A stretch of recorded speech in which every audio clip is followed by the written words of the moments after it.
Hey, well, thank you guys for waking up early and getting to know a little bit about me and my business here. So, I'm Gabriel. I'm here to show you guys about Pop Golf, which is your latest and greatest pop-up mini golf experience. So, let's dive in. I'll tell you a little bit about the team. Obviously, my name's Gabriel. I'm a triple major in entrepreneurship, marketing, and management of innovation and change here at WSU. I'm a graduating senior. I'm also advised by three lovely people. We got Olivia Alvarez. She's my design advisor. She's majoring in DTC and a minor in fine arts. We have Charlie on. She's my accounting advisor, and she's been helping me with all my financials and getting them squared away. She's also a student here at WSU studying accounting. And then we have Terry Gum, who's my building advisor. He's helping me actually physically build everything. He has like 30 to 50 years of experience actually building houses, building cars. He's good at tinkering with things.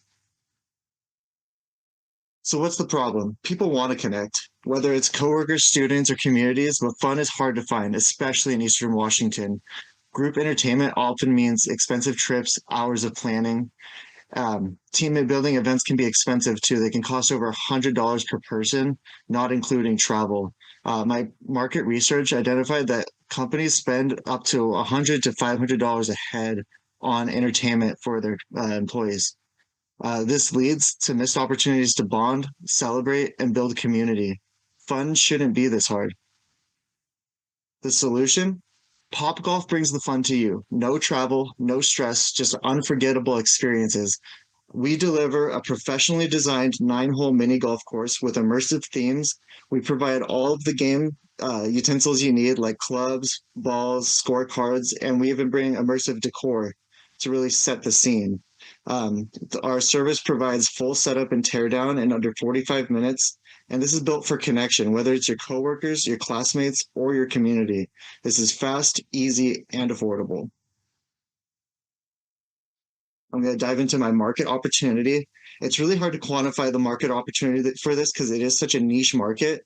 I'd estimated the US entertainment market for mobile and group focused events at $80 million. My serviceable market is Eastern Washington. That's where I'm trying to operate this business. And I would estimate about 700,000 a year in my SAM. And then my SOM in year one is about 45 to 120K. I wanted to keep this on the more conservative side, closer to the 45 for my estimates, just to be safe. As we grow in capacity and we grow in ability to serve more of the community. So by year five, we will be able to serve up to 325 to 550K of our available market.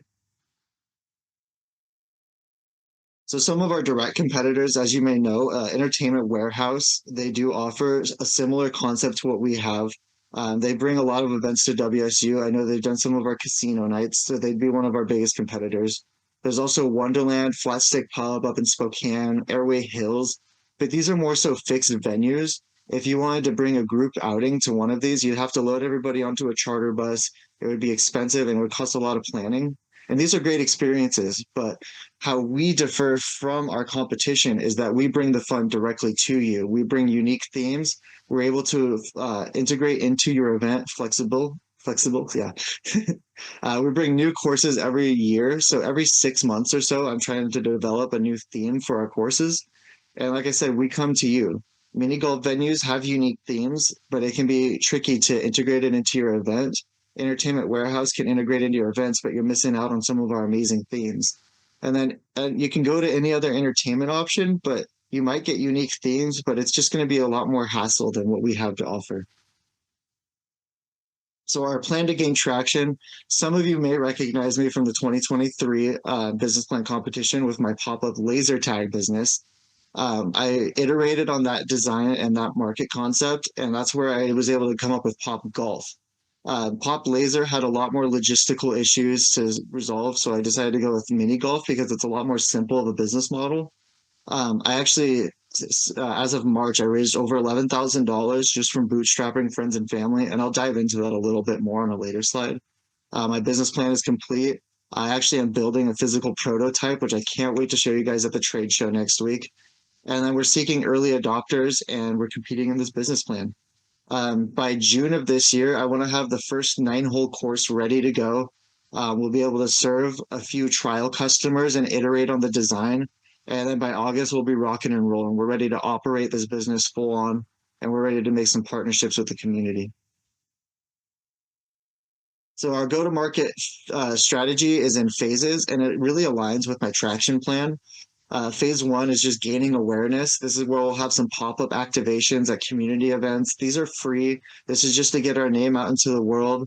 We'll have a branded truck.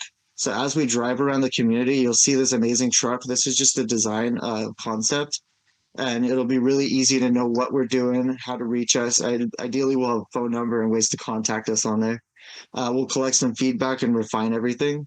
Phase two, I move into SEO, trying to get the search engine optimization up, social media campaigns to target the communities and the companies that I want to provide the service to, and collaborate with local influencers, especially at universities and at major companies.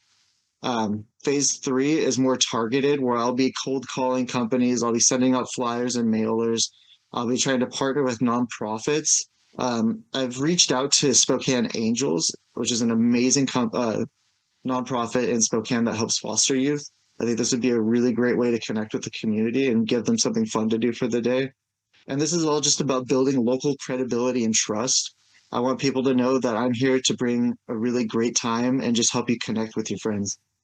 Then we have the operational launch, which is when we're hosting our first paid events. So let's dive into the revenue model. 15% of our revenue, it comes from public pop-up events. This is stuff like Lentil Festival or local fairs, where I would just set up either a 1 or a 9 hole game.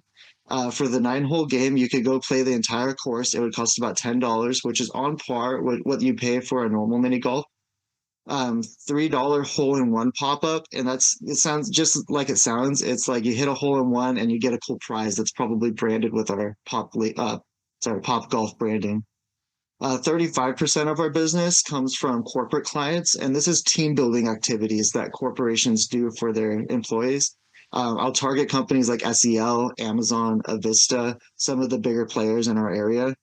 And then half of our business is going to come from private events, community organizations like churches, schools, even weddings. This would be a really fun thing for people to connect within their own groups. And then our rates for those kind of events, we're looking at $125 an hour for the first 4 hours. And we do have a 2 hour minimum booking just so that our cost of service, so we can have profit at every event. After your first 4 hours, we'll charge only $100 an hour. So it's kind of a bulk discount rate. And so our financial projections, our initial investment is only $50,000, and I will dig deeper into that. Our break even point will be achieved in quarter two of year two.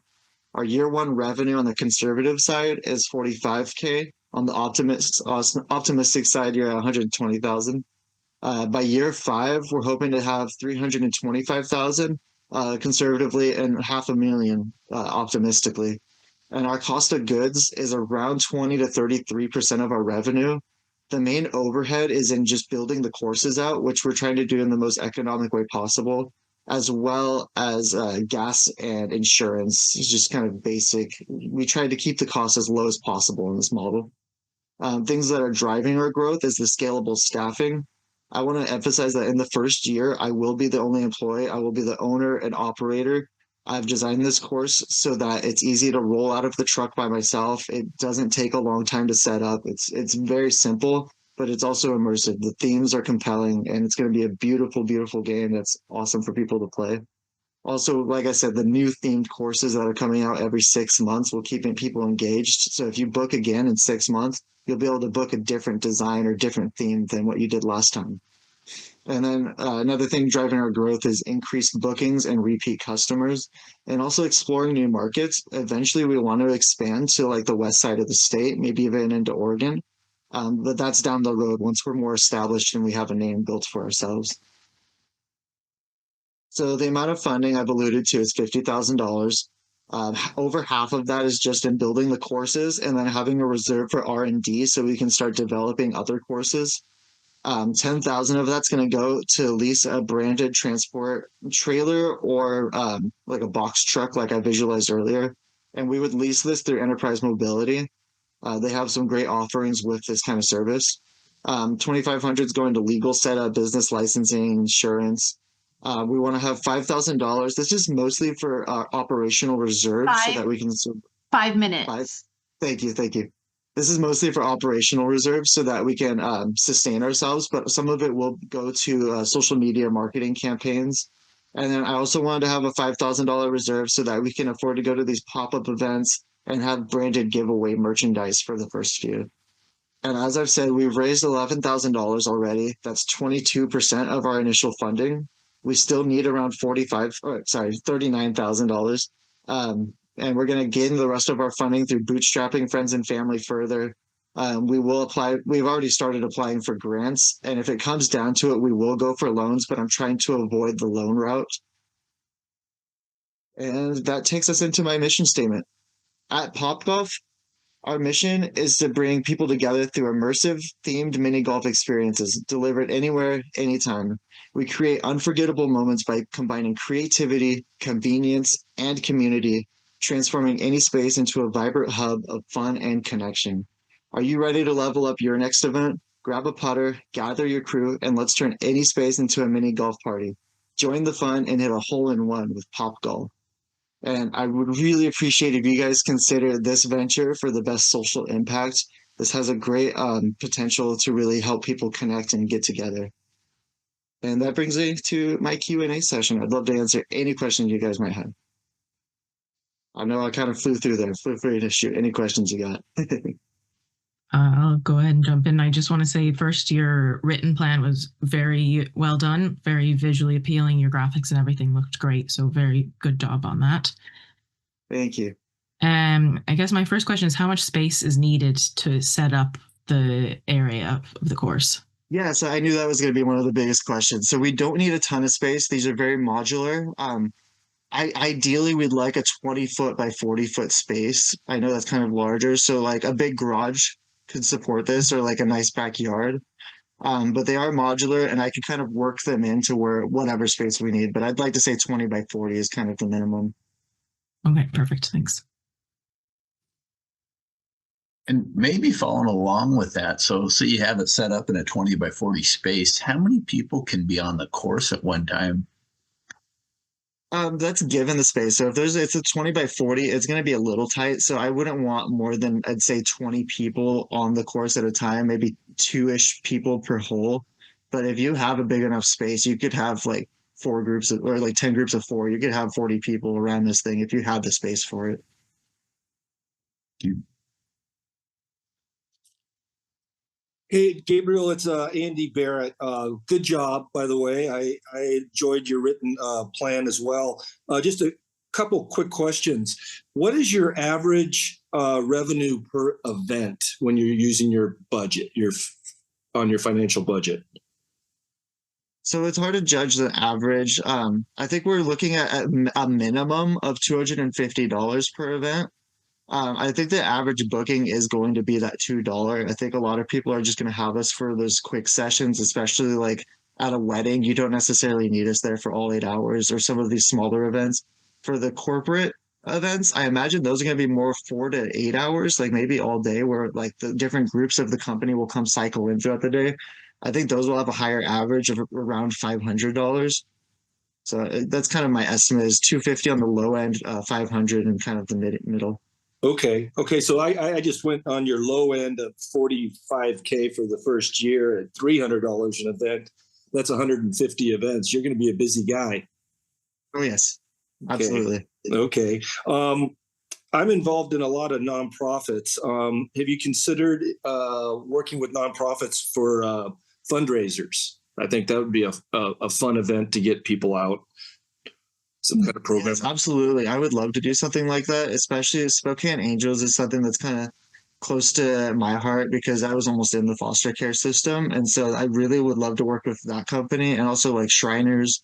I know there's a lot of other nonprofits out here. That would be a big part of connecting with the community because the real core of this business isn't necessarily to make $1 million. Obviously, I just want something that'll sustain itself and really provide a positive way for the community to get out together. So I absolutely love the idea of connecting with nonprofits.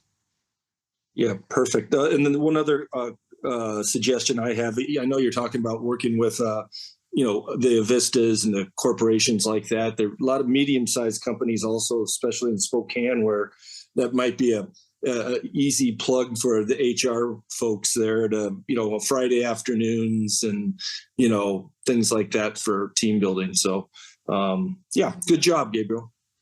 Thank you. I really appreciate it.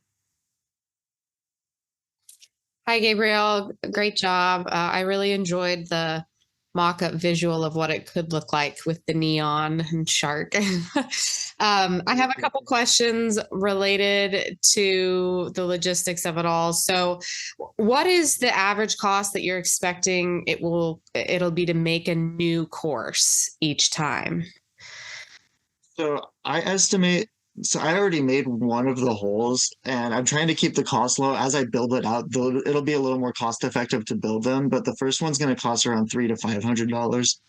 So for a 9-hole course, you're looking at like $4,500 on kind of the middle end. I know as I go on, I'll find cheaper ways to produce these courses. Right now, I'm just building them out of like lumber. And in comparison to the competitor example that you gave with, I don't remember their name, but where they're bringing the course to you right now, your direct competitor. I mean, is that in line with their quality of course, or is your quality different than theirs? So if you take a look at some of their offerings, they have some great options, but what they are is it's kind of like a wood board. It doesn't have like the nice carpet like you would get at a mini golf course, and it's pretty flat and one-dimensional. That's kind of what I really wanted to separate with is I like going to those places that have like the glow-in-the-dark mini golf, some of the cool themes, and so that's what I'm trying to bring. I want to bring the course to life. So like I'll have like a shark attack theme where there's actually like a shark head you got to hit the ball into. And so I think that's what really distinguishes us is those kind of themes and the immersiveness of it. Other people offer kind of, or it's really flat and it's kind of just like a big rectangle and there's some obstacle in the middle. Maybe they'll have a windmill and you just got to hit it through that. But a lot of them are just flat. Okay. And then my last question was if the rate changes based upon the distance, or are you assuming within your costs an average distance that you're willing to travel for these? Absolutely. I initially planned on just operating this in Eastern Washington. So I never have to travel too far. I can actually still make a profit if I drive from Pullman up to Spokane. And so that's kind of my service range is Spokane to Lewiston from Pullman. Anywhere in there, I can serve at the rate that I'm offering right now. I know as we expand and as like we actually operate the business, that might need to change. But for my initial operations, I kind of want to keep that rate steady. Just building on that, I don't know if you've thought about starting it in Spokane. I think it's a great business. I think you can make some money, but you just got to have a big enough opportunity to market to serve, right? And, looking through your financial assumptions and stuff, the one thing that makes me a little nervous is the repeat events, how many times a company might use you per year. And my only concern there is I think they may want to have a diversity. They might want a casino in one time. They might want mini golf, just that kind of thing. And so some of your competitors that offer that could be a choice just from, wanting to get that diversity. Not everybody's a golf person, right? So. Yeah, that's a totally fair point. I wanted to keep this business model as clean as possible. I think as the business develops, eventually I could offer other types of games. Like I could revisit my laser tag. I could revisit maybe like a roller skating pop-up, but I just wanted to keep it simplified for startup operations. I'd love to diversify the game offerings down the road. But initially I kept it so lean so that we don't have to rely on like a mass amount of initial customers to survive. Eventually we could, expand the business into other avenues. Great stuff. You're thinking about the right stuff. Good job. Thank you. Hi, Gabe. My name's Gabe, so I already have something in common.